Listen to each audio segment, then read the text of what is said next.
2004 में दिल्ली में आपने हमें चुनाव जिताया था और जब हम चुनाव जीते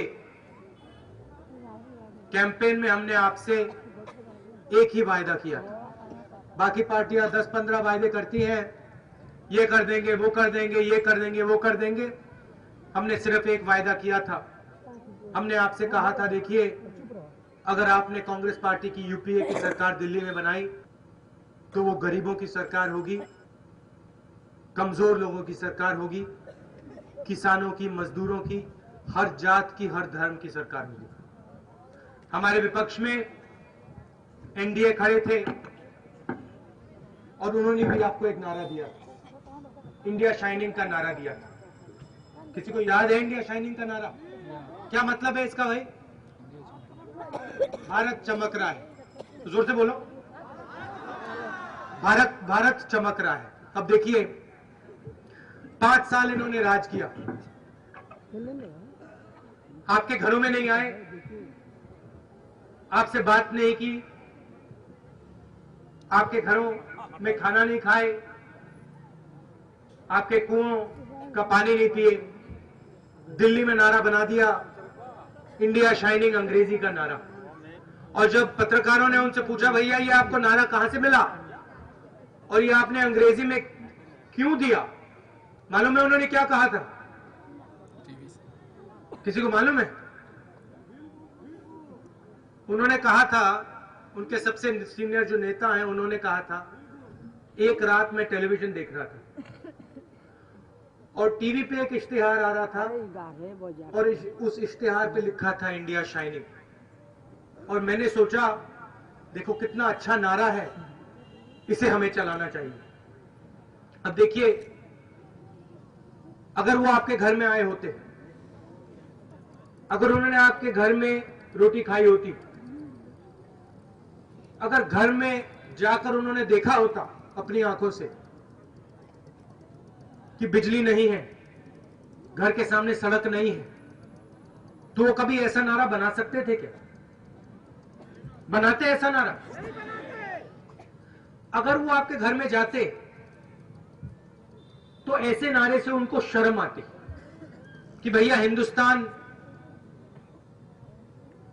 चमक नहीं रहा है, हम अपने एसी में बैठे हैं, रात को हम टीवी प्रोग्राम देखते हैं, न्यूज देखते हैं, इश्तिहार देखते हैं और फिर हिंदुस्तान को कहते हैं भैया हिंदुस्तान चमक रहा है। हम ऐसा काम नहीं करते हैं। हम आपके बीच में आते हैं और आपसे पूछते हैं कमी क्या है, मुश्किल क्या है, मदद क्या कर सकते हैं। तो जब हम सरकार में आए पहला काम हमने क्या किया, किसी को याद है? कर्जा माफी किया था, मगर वो दूसरा काम था। पहला काम क्या था? मनरेगा, सबसे बड़ा रोजगार का प्रोग्राम। और हमने ये क्यों किया? क्योंकि हम आपके बीच में आए और आपसे पूछा क्या करना चाहिए, और आपने हमें कहा देखिए सबसे बड़ी मुश्किल ये है कि गांव में रोजगार नहीं पहुंचता, शहरों में पहुंच जाता है, बड़े लोगों के पास पहुंच जाता है, जो हमारे गरीब लोग हैं गांव में पहुंचता नहीं है। इसके बारे में आप कुछ करिए। और दुनिया का सबसे बड़ा रोजगार का प्रोग्राम, कितने दिन मिलता है रोजगार? 100 दिन। कितने रुपए मिलते हैं प्रतिदिन? 120 रुपए। 100 दिन 120 रुपए, 12,000 रुपए हमने गारंटी करके कहा जो भी काम करना चाहता है भारत की सरकार ठप्पा लगा के देगी। 100 दिन काम करना है, 120 रुपए मिलेगा दिन का। एक व्यक्ति ना हो जिसको रोजगार ना मिले। और मायावती जी और विपक्ष ने क्या कहा? हमसे सवाल पूछा पार्लियामेंट हाउस में, पैसा कहां से आएगा, पैसा कहां से आएगा? हमने दिखा दिया पैसा कहां से आएगा, प्रोग्राम चालू कर दिया। मायावती जी खड़ी हुई, उन्होंने क्या कहा? कांग्रेस पार्टी नाटक कर रही है, मनरेगा से किसी को फायदा नहीं होने वाला है। अब आप घूमते हैं, पूरे हिंदुस्तान में घूमते हैं, जाइए आंध्रा जाइए, महाराष्ट्र जाइए, हरियाणा पंजाब जाइए और छोटे से छोटे गांव में चले जाइए, पूछ लीजिए वहां पे सबसे गरीब व्यक्ति को ढूंढिए और जाके पूछिए भैया मनरेगा से क्या फायदा मिला। मैंने किया है, मैंने पूछा है, 3 जवाब मिलते हैं। पहला, गांव में रोजगार मिला। दूसरा, पहली बार हमें इज्जत मिली। तीसरा, पहली बार ऐसे लगा कि सरकार ने हमारा हाथ पकड़ा।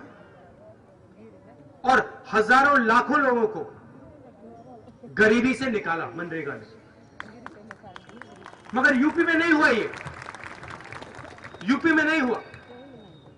यूपी में आपकी जो मुख्यमंत्री हैं वो स्टेज पे खड़ी हो गई, उन्होंने कहा मनरेगा से किसी को फायदा नहीं हुआ। नहीं, अभी मैं बताता हूं, आम आदमी को फायदा नहीं हुआ है, मगर जादू के हाथी को फायदा हुआ है।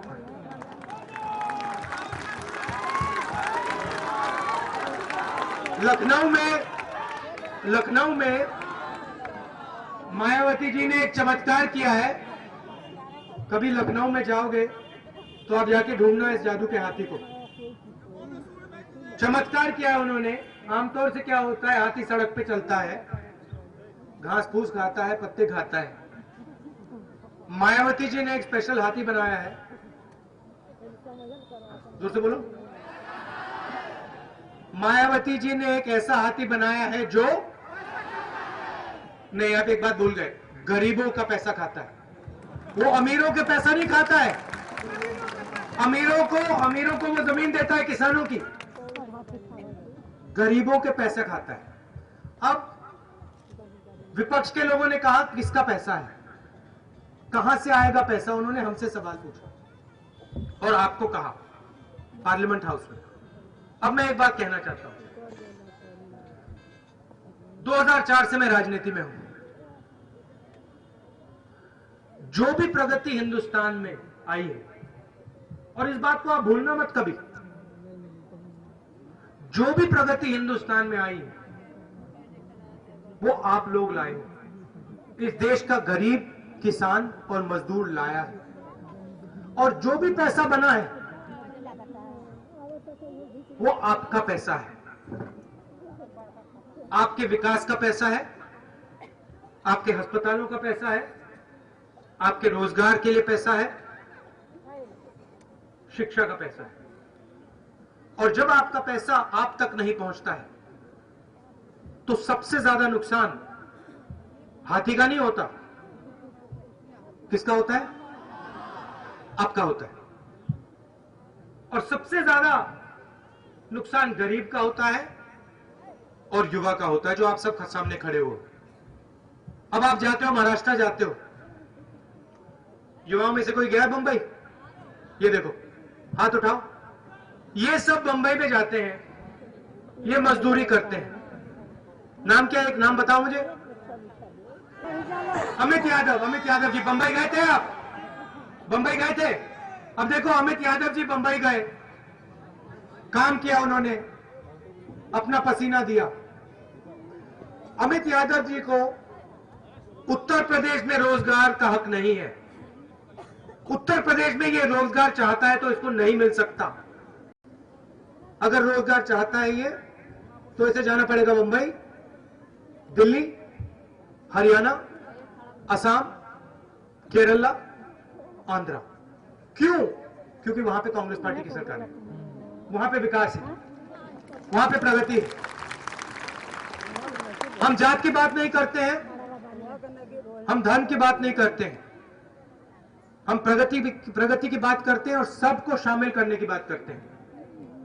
अब आप देखिए यूपी में क्या किया हमने। पहला काम मनरेगा, दूसरा काम क्या था?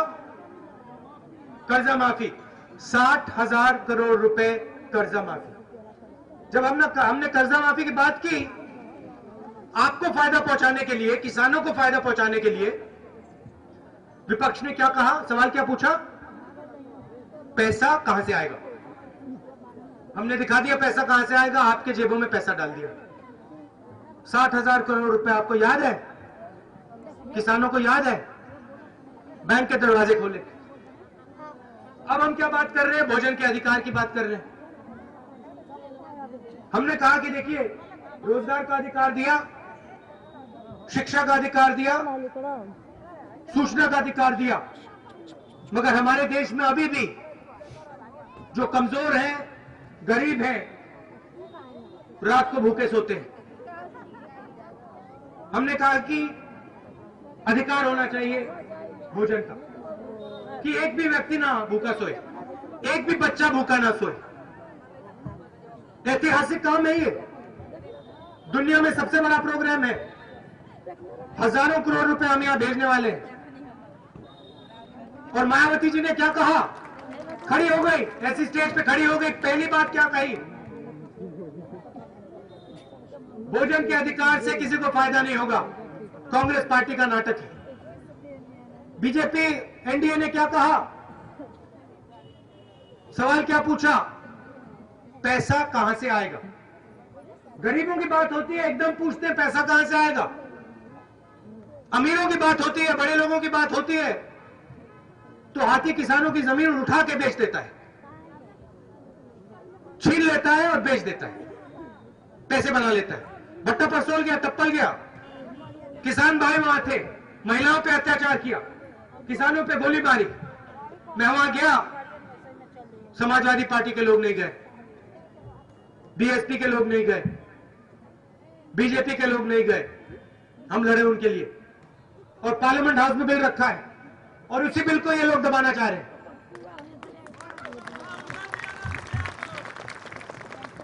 यहां पे सब चीनी मिल उठा के बेच दिए। आप लोग अपना पसीना देते हो, खून देते हो, काम करते हो और उठा के सब चीनी मिल बेचती है। हमारा कहना है, देखिए यूपी में अगर प्रगति लानी है, सबको शामिल करना है एक साथ, हर जात को, हर धर्म को, सबको। सच्चर कमीशन बैठाया हमने, हमें लगा कि जो अल्पसंख्यक हैं वो प्रगति में शामिल नहीं हो रहे, और जस्टिस सच्चर ने दिखाया कि सही बात है। लाखों स्कॉलरशिप भेजी हमने, आपको मिली? एक मिली? नहीं मिली। हर डिस्ट्रिक्ट जहां पे अल्पसंख्यक की आबादी ज्यादा है वहां पैसा भेजा, सड़कों के लिए, पानी के लिए, बिजली के लिए। मिला पैसा? नहीं मिला। और फिर आरक्षण की बात की। जब आरक्षण की बात की, मायावती जी खड़ी हो गई, उन्होंने कहा हम कह रहे हैं दिल्ली को कि आरक्षण करो।